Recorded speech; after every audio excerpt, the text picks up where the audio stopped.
Hi everybody. I haven't done a video for a while, so I decided to do one about Stoicism, and really mainly because I haven't done a video for a while, rather than specifically because of the coronavirus. There's a lot of articles and stuff appearing about Stoicism and the pandemic. That's kind of inevitable because people see Stoicism as being very relevant all of a sudden. So I'm kind of bound to talk about that a little bit, I guess. Although it wasn't necessarily my plan. I'm living exactly the same as I normally do. I travel, so I happen to be staying in an Airbnb at the moment. It's very nice, so I'm lucky I don't have to go out to work. I'm usually a writer and a trainer. I work mainly online these days, so that's not a big problem for me to adapt. And one of the things I've found over the years is that I live very simply anyway. I have a very simple diet, I have a very simple daily routine, so, changes in circumstances don't really worry me too much. And I think that's one of the things that the Stoics want to encourage us to do as well. So I guess one of the things that I've been asked to write about recently, actually, and one of the things that might be worth mentioning is Marcus Aurelius lived through a pandemic of sorts called the Antonine Plague. So it's named after him. His cognomen, the name of his dynasty is the Antonines, and the Antonine Plague is named after Marcus Aurelius Antoninus. And it's also called Galen's Plague sometimes because Marcus's court physician, Galen, who's also a very famous author, many of his writings survive. He's a very prolific author. He writes about philosophy and as well as medicine in a lot of detail. It's actually one of our sources for information on Stoicism. Galen wrote about the plague and told us some of the things about the symptoms. Seems to be in a virus. It seems to be in a variation of smallpox, and it was devastating to the Roman Empire. So we don't know for sure a lot of the details about it, but some estimates are that it maybe killed as many as 5 million people. Some of the historical accounts we have describe whole villages and towns being wiped out. According to some accounts, there were whole units in the army that were wiped out or nearly wiped out. And it caused a huge amount of social upheaval in many different ways in Roman society. And I think that's one of the things that we're beginning to see with the current pandemic is there's the health scare itself, and then people gradually realise it potentially, very likely has a huge social and economic impact as well, and it changes a lot of things. I just watched a video on the news about the impact on the criminal justice system and on policing and in the prison system, for example, stuff that a lot of people aren't even really thinking about right now. But the repercussions of this through our society are pretty broad. So Marcus wrote the Meditations. We don't know exactly when, but my personal belief is it seems very likely that he wrote the Meditations between around 170 and 174, 175 AD. Which is shortly, a few years after the initial outbreak of the Antonine Plague. It seems to have gone on for over a decade, even into Commodus's reign, after Marcus's death, that is. And, Marcus is writing the Meditations in the middle of the plague. He doesn't really say much about it explicitly, though. He mentions it once, and what he says about it is that the moral corruption that surrounds people, that penetrates into the very essence of their being, is much more serious than even the plague that corrupts the air around them. The Romans understood that the plague was transmitted through the air because the rash that they got and the ulcers appeared first of all at the back of the throat, and then it spread to the other parts of the body. So cleverly, they inferred from that it probably the first exposure was through breathing, but they had very little idea what to do about it. Their main measure against it, apart from making sacrifices to the gods, which is the main thing that they did really, is to burn a ton of incense, because they believed that would kind of purify the air somehow, and probably it did absolutely zero to help them, so they suffered pretty badly from the Antonine Plague. And the story of Marcus's life, the fact is that as soon as that happened, the first Marcomannic War begins. So the Germanic tribes in the northern frontier saw this as an opportunity, almost certainly. That was their reasoning to invade the Roman Empire. And there was a huge invasion. And that was partly because they apparently saw the legions as being vulnerable.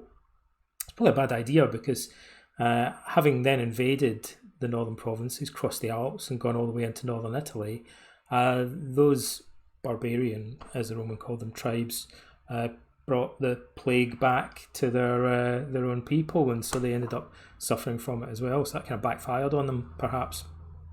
In Commodus's reign, I think the Marcomanni are described as being pretty much defunct. They are constantly being preyed on by their tribes, and they're kind of a shadow of their former selves, and that might be because of the war, but it's probably also because of the plague affecting them. So we read Marcus Aurelius, like one of the main things about the context of his life is the plague and it casting its shadow over the writing of the Meditations. One of my interests is trying to interpret the Meditations in terms of the historical context. And so when you're reading it, you can imagine that this guy is writing it in a military camp at Carnuntum, mainly. And, in particular, the legionary camps were affected because the soldiers were living in close quarters to one another. So the plague was particularly contagious there. And, the death rate was higher. So Marcus saw this all around him.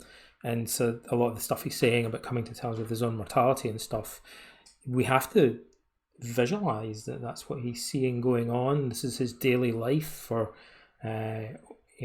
about 14 years altogether.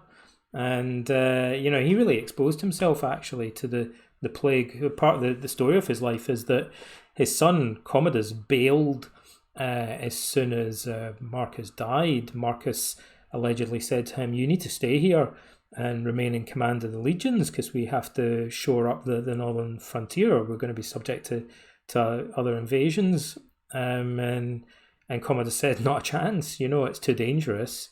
Apparently mainly because he didn't want to catch the plague. Perhaps he was also worried about being killed by the enemy.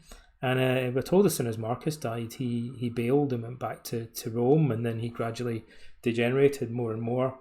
And there are reasons for that. Maybe I'll mention in passing. I think if you're a Roman emperor, you kind of have to hold on to power basically either by having the support of the army, which is really first and foremost the Roman emperor is commander-in-chief of the army, imperator, and if you bail on the army, you kind of lose their support and respect, or you have to have the support or you have to have the support of the Senate. And I think Commodus was very popular with the Senate. Cassius Dio is one of our main historians for the period. He wrote the Historia Romana. He served as a senator under Commodus and can't stand him, just vilifies him, possibly even exaggerates how bad he was. So if you lose that, you don't have the Senate, you don't have the army backing you, then, your option is the people, particularly in Rome. And then Roman emperors, when they start depending on popularity with the general public, the way they do that is bread and circuses, like it's the corn dole and throwing loads of money at games and stuff, and also turning themselves into kind of celebrities. So it's kind of pertinent today because what Commodus ended up doing was having to make himself into something like a modern day celebrity in a way, and it's just the complete antithesis of everything that Marcus Aurelius believed in. And his father would have seen this as obviously a terrible decision. And the irony is that Commodus died fairly young. Although Marcus was very frail and sickly and everybody thought he was constantly going to die, he lived a lot longer than Commodus did. Commodus was assassinated because although he tried to hang on to popularity, he had a lot of enemies, and he didn't really have the loyalty of the people that surrounded him in the way that Marcus did. Marcus commanded immense respect and loyalty from the people around him. Although he saw off a civil war, The people that were closest to him and the legions that were closest to him seem to have been incredibly loyal to him. So there's a little bit about the historical context. I'm just going to speak quite freely because I just decided on a whim to do this video. One of the main things I'm working on at the moment, some of you may know my last book, my most recent book, was How to Think Like a Roman Emperor, the Stoic philosophy of Marcus Aurelius. And so it's the story of Marcus's life, bits of philosophy and stuff about cognitive behavioural psychotherapy. I'm a psychotherapist. And the book I'm working on at the moment, which sadly is going to take absolutely ages before it hits the shelves, is a graphic novel. Somehow I just stumbled into by accident, kind of being asked to do a graphic novel with an illustrator. So I'm like Stan Lee. I write the script, and I have an illustrator called Z in Portugal, who luckily again is just working remotely, doing the illustrations, and it takes a long time to do the artwork. So unfortunately it takes a long time to get it published. But I'm kind of hoping that we'll have some artwork that we can share soon. And so the weird thing about doing that is that we had to research, and surprised me how much more detail we need to go into about the historical context. And it also surprised me how different things suddenly seem when you actually have to draw them. It just changes your whole perspective. So Marcus's life and the relationship with his philosophy, there's so much story in there and so much connection, and so many obscure details that suddenly become much more meaningful when you actually visualize them on the page. So I think people are going to find it surprisingly dramatic. We didn't want to just have loads of panels where there's two guys in sandals talking to each other. That was kind of what I wanted to avoid, and really it's the opposite. There's an awful lot of action and really dramatic stuff that goes on in the story of Marcus's life. When I first wrote my book, like some of the people that were kind of critical of it, there were a couple of people that wrote critical reviews, and one of the things they said was, "Oh, you've just made up all these stories about Marcus Aurelius," and I think it's because they genuinely didn't realise that we know quite a lot about Marcus Aurelius's life. We have three major Roman histories that survive today that describe his character and his reign. So we actually know a lot, which kind of leads me nicely into one of the things that we know. I think it's either in Historia Augusta or Cassius Dio. I haven't written notes for this. I'm speaking off the top of my head, as you might be able to tell. But in one of those Roman histories, we're told that Marcus's last words to his circle of friends, so his kind of advisors and family members, the friends of the emperor, his courtiers, they were freaking out, as we would say, because he was dying of the plague. And Marcus said to him, "Why are you worrying about me when you should be thinking about death and illness, but this pandemic, this disease, as just part of nature, as he puts it, part of the common law of mankind." And that's one really good example of a place where this historical account of Marcus's life coincides with the stuff in the Meditations, because there's a weird disconnect. In the Meditations, Marcus, and this must be in a sense deliberate, like he barely ever mentions anything that ties into specific historical events. So Marcus's life was incredibly dramatic. He was living amid these huge, I'm trying not to touch my face, these huge world historic events, but he says virtually nothing about them in the Meditations. And I really think that has a psychological effect on readers. It seems much more personal. It seems much more relatable to modern readers, but it also means that people kind of disconnect the Meditations from the environment and the historical context in which they're written. And in some ways that's kind of part of the appeal of it. It's part of the beauty of it.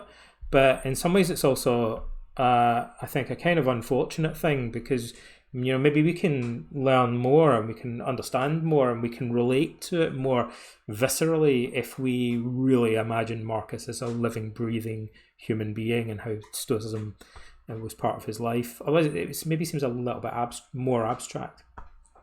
So how do we tie these two things together? We have the Meditations, which describe Marcus's psychological journey or spiritual journey, and then we have these various histories and a bit of archaeological evidence and stuff, and evidence from coinage and whatnot and inscriptions that tell the outward story of his reign as emperor and his life.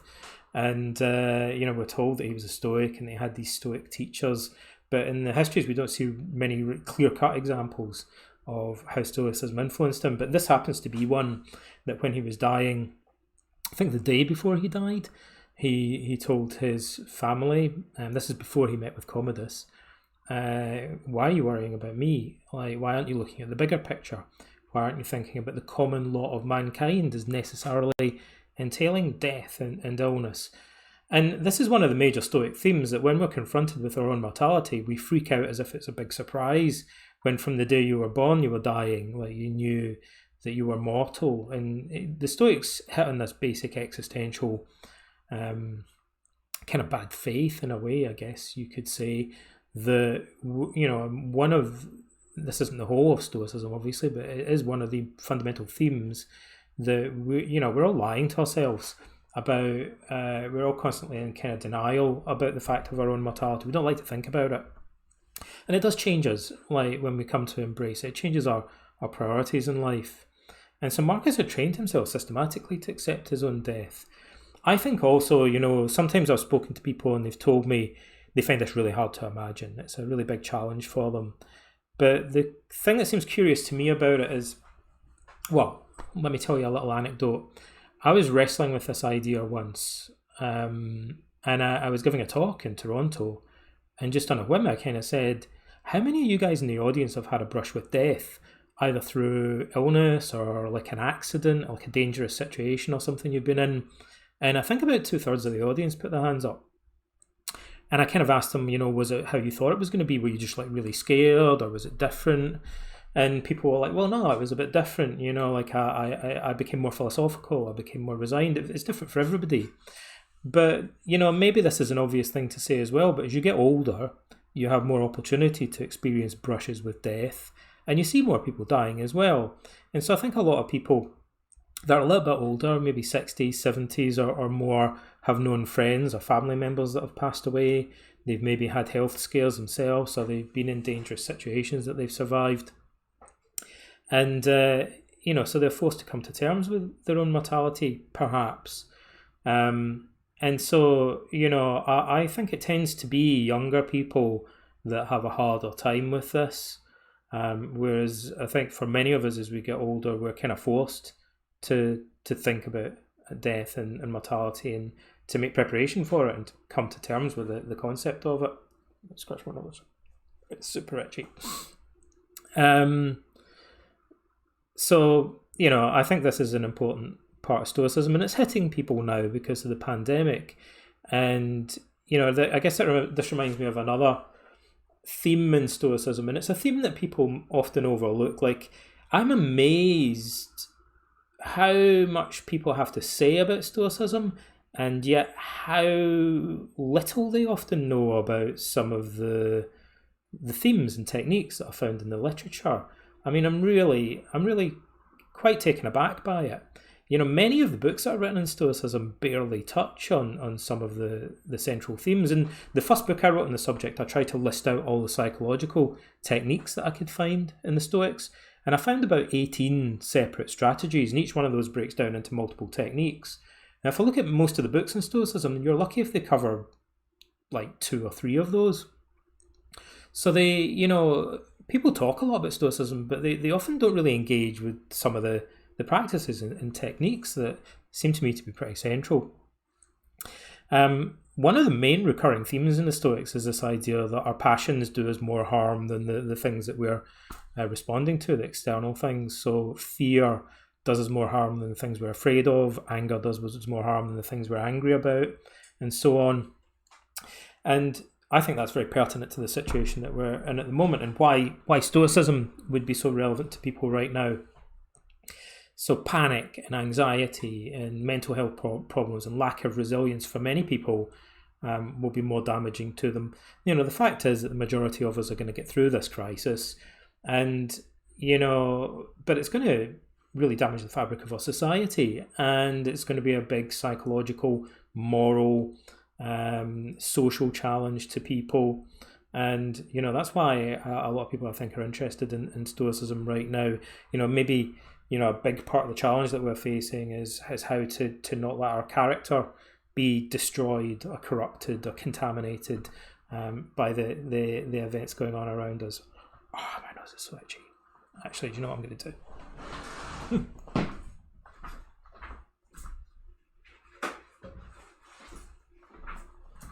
It's better. Okay, so, the Stoics also, another piece of advice that they give us is to think of, Marcus Aurelius actually says at one point, he puts this very beautifully, he says that people tend to imagine absent things as if they were present, and then they crave them, and that's really unhelpful. And what we should actually do is imagine present things as if they were absent, which takes more of an effort. That takes a bit of deliberate training, and then we'd experience, rather than craving, we'd experience gratitude, which is a much healthier emotion. I think the bottom line is it takes effort. You have to make a decision to deliberately try to cultivate gratitude. Craving for things seems to come naturally. We're indoctrinated into it by people around us, by consumerism and celebrity culture and all this kind of stuff. But we're not really encouraged to experience gratitude. And so you have to make a decision that you're going to try and do that. So Marcus has this beautiful psychological paradox about it. We normally, we imagine things that we don't actually have, things that are absent, things that are not here, and how nice it would be if we have them. And we just torture ourselves. These are non-existent things. They're absent things. We just create a kind of sense of lacking, a sense of want. And that's just like an abscess in us. It hurts us. And it doesn't really do anything much for us, necessarily. And he says, we have to make an effort, like the Stoics often say, to kind of do the opposite of what the majority do, to flip it round. The Stoics, Hierocles uses this word epistropha, which means it's the word that we get that's translated as conversion, like in Christianity. But in Greek, it kind of literally means doing a U-turn, like turning around, like swimming against the tide, doing the opposite of what most people do. And so, rather than kind of imagining all the things we don't have, we should look at the things that we've actually got in front of us. Like, I've got coffee, right? And I'm joking about this, but like, I imagine if I didn't have coffee, it's like something that I would miss. And so, rather than being attached to it, I should get used to the fact that I might have to live without it. I might run out of it eventually, Maybe I'll just have to stick to drinking tap water or something like that. But for now, I do have it, so I should be grateful for the fact and think of it as being, a preferred indifferent that's on loan to me. So the Stoics say it's okay to take pleasure in and enjoy these external things, as long as we do it in a philosophical manner, as long as we see them as transient and we think of them as being on loan from the universe, from Zeus or nature, or just really there's an element, a kind of an acknowledgement of the absence or negativity that's already residing in this. It's here now, but if I think of the bigger picture, it wasn't there in the past, it won't be here in the future. So acknowledging the potential for absence makes me less attached to it. And that's tied in with the Stoic idea of expanding our perspective and thinking of things from a broader chronological and spatial perspective, the view from above, in other words. So I just wanted to kind of chat and do something, really. Those are some of my thoughts about Stoicism and living with a pandemic. I think also the positive side is that the Stoics teach us is to take more enjoyment and more pleasure from more pride, in a sense, in our own character and our ability to cope. So I guess you could say in a way that's kind of like viewing the situation as a challenge. One of the main recurring questions that the Stoics ask themselves, particularly Marcus Aurelius, is what virtue has nature given me in order to cope with this situation? So literally, I never see people who write about Stoicism actually talking about these techniques, the things that Stoics are actually meant to be doing. And so one of the things we're meant to be doing if we're following Stoicism in this situation is to say to ourselves, in this pandemic, what what qualities, what resources, what virtues has nature given me in order to be able to cope with the coronavirus? And that would just be stuff like patience, planning, the ability to live simply and to do without other things. I realized the other day I've got a beard trimmer. And I thought, wow, because I was kind of thinking I need a haircut. And I thought, wow, I don't really know what the deal is at the moment with going to the barber. I guess it's not compatible with social distancing. And I thought, you know what? I can just cut my own hair. Like, I used to do that when I was a student and I was broke. Like, so next time you see me in a video, you might find that I've got a shaved head. But, that's part of thinking, how can I cope with this situation? And reflecting and being grateful for the resources and the character traits and the knowledge and the skills and the virtues that you have that allow you to get through a situation like this. I have ways of coping, and weirdly, I feel grateful for the fact that for much of my life, I kind of lived pretty simply. I grew up in, I wouldn't say poverty, but, my family didn't have a lot in Scotland when I was a kid growing up. And so, I kind of got used to living pretty simply. We didn't have heating in our house for a long time. Like, we had a coal fire in the winter, and that was it.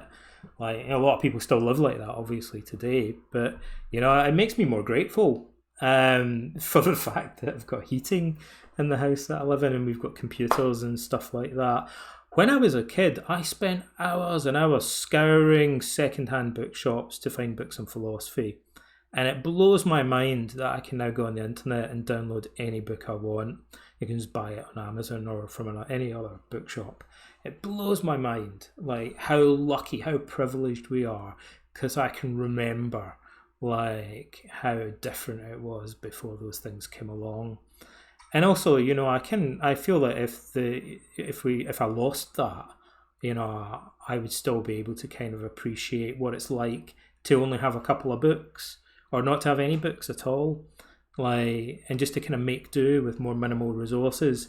So I think we're in this for the long haul. I don't want to be a fortune teller, folks, but one thing I would say is anyone that says this is all going to blow over in a week or two, I'm pretty sure that's not true.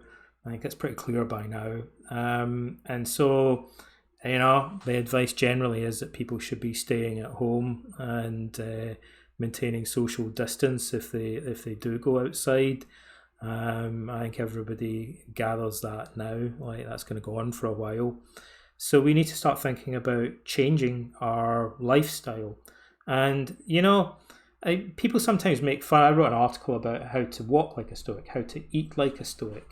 But those kind of things, in addition to the fundamental philosophy itself and the psychology, people are going to start thinking more about practical changes to their daily routine and, how those might be compatible with surviving this situation and the kind of philosophical, the moral, the psychological implications of them. I think so. Like, learning to kind of, like the Epicureans, to take greater pleasure in simpler things. To be grateful for simple things, to enjoy drinking clean water and, eating a boiled egg or something and not having to go out and feast yourself on the most expensive fusion hipster kind of sushi burger or whatever the latest fad is in the big cities. So I hope you are safe and well, and I'll be writing more articles and doing more stuff because I'm cooped up and it gives me something to do. Like, it keeps me out of mischief. So I like I said, I want to do a video because I hadn't done one for a while, and I thought it would be nice to do something a little bit with more of a personal touch. So stay in touch, everybody, and let me know how you're doing, and also let me know what your thoughts are about Stoicism. Not the usual nonsense that people talk, going back and forth and quibbling about stuff. The Stoics themselves would tell us we need to focus on what we can learn about virtue. Quibbles over whether Stoics need to believe in providence or not, to me, are about as anti-Stoic as you could possibly get. The point of Stoicism is that virtue is the only true good, and what absolutely matters the most is that we try to learn as much about practical wisdom and virtue as we possibly can about from these discussions and the surviving sources. There's a story actually I'll end with that I like in Diogenes Laertius about Zeno, the founder of Stoicism. So he heard a bunch of young guys arguing about Antisthenes, who was one of the closest, most highly regarded followers of Socrates. Many people claim that Antisthenes was the founder actually of the Cynic school, so he was kind of a link between Socrates and the Stoics in a sense. And Antisthenes was like a cynic. He was kind of a tough, hardened military veteran guy, believed in very simple living. And Antisthenes and Socrates used to say, poverty is when you have less than you desire, less than your needs. So you can either have extravagant needs and try and have as many external possessions as you can, and consider yourself wealthy, or you can just reduce your needs. And Antisthenes reduced his needs to such a bare minimum that he said he was one of the wealthiest men in Athens, because he was always satisfied with whatever little he had. So we don't have any of his surviving works, only little fragments and sayings. I think Marcus Aurelius mentions him once, quotes him. But the story goes that Zeno heard these young guys showing off and kind of doing a hatchet job in Antisthenes, like shredding his philosophy, which was very common for sophists and philosophers, to give these speeches, kind of showing off their intellectual ability by shredding it. And I remember from being a philosophy student how easy it is to be a skeptic and just pick apart something. If all you want to do is a hatchet job on Descartes or Hegel, whoever, it's the easiest thing in the world. It's an easy way to get a pass on an essay, but often is just to kind of shred a philosophy. And so that's what this guy was doing. And so Zeno went up to him and said, hang on a minute, well, can you tell me what you've learned of value from the writings of Antisthenes? Like, what have you actually learned about virtue from this philosopher that you're criticizing? And this guy thought about it and said, well, nothing. And Zeno said, well, then shouldn't you be ashamed to be criticizing him if you haven't already made an effort to find what's positive and actually of value in his writings? So, what Zeno was saying is that first and foremost, you should adopt a more constructive attitude and try and learn something positive, and then you can shred it afterwards if you want. But you're doing it back to front, and being overly critical, you're actually missing out on any potential learnings that you could extract from this. We should approach studies, thought with the attitude of what is there of value that I can find, even if I disagree with most of it. What nuggets of value can I extract from this? And that's why the Stoics, I think, like Seneca, sometimes look like they're being very generous to Epicurus, although Seneca clearly fundamentally disagrees with Epicurus. He's also, in his letters, he seems very forgiving to him and very happy to kind of appreciate nuggets that he can find in him. So I think that's kind of how we should be approaching things right now. The heat's on. So when we're talking about Stoicism, we need to focus on what we can actually take a practical value from it, and not like the Stoics would warn us against getting distracted, as people always do on the internet, by how many angels can dance in the head of a pin, kind of pointless academic debates like that. That's a vice, not a virtue. When we get lost in these kind of distracting debates. So that's my final thought about it. I hope that this little video has been of some value. If nothing else, it's given me a chance to say hello again. And like I say, take care of yourself and good luck with everything, and stay in touch. So cheers, everyone.